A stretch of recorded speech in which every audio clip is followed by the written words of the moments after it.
2 pans de mur entiers, et ce n'est qu'une partie de la collection de François Scott. Ce passionné rochelais de musique accumule depuis tout petit vinyles et CD.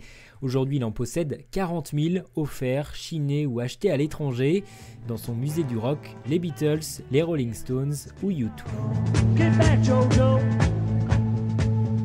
Le CD, c'est quand même très immatériel, c'est petit, il n'y a pas de belles pochettes, on ne peut pas lire les paroles, alors que le vinyle, c'est vraiment l'objet qu'on a envie de collectionner. C'est parfois une petite œuvre d'art, parce que les artistes ont souvent mis beaucoup d'efforts pour faire des pochettes qui correspondaient à ce qu'ils voulaient faire passer dans leur musique, et souvent, c'est vraiment des vraies recherches avec des artistes célèbres qui ont parfois contribué à faire des disques. Par exemple, Andy Warhol a pour sa part, participé à l'élaboration de plusieurs albums de disques, et c'est intéressant d'avoir chez soi une reproduction d'une œuvre d'art qu'a pu faire un artiste pour un musicien.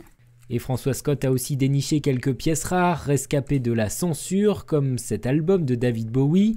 La pochette originale où apparaissait le chanteur en femme avait été interdite aux États-Unis et redessinée, une version qu'avait très vite fait retirer de la vente Bowie, censurée aussi des copies des Beatles. Il y a une floraison comme ça de pastiches d'Abbey Road qu'on peut trouver, mais qui souvent ont disparu du commerce parce que les Beatles, voulant protéger leur image, ont souvent exigé que certains disques soient retirés du commerce parce qu'ils estimaient qu'on se moquait trop d'eux ou que c'était pas conforme à leur image.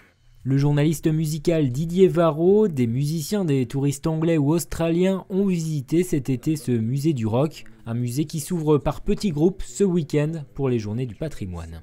Le but, c'est pas d'en faire un musée commercial où je vais recevoir des centaines de personnes chaque jour. Le but, c'est plutôt de recevoir des petits groupes, mais des gens vraiment passionnés, avec qui on puisse discuter, avec qui je puisse faire partager mes passions. Une exposition d'art autour du vinyle et un concert de reprise des Beatles sont également programmés les 5 et 6 octobre.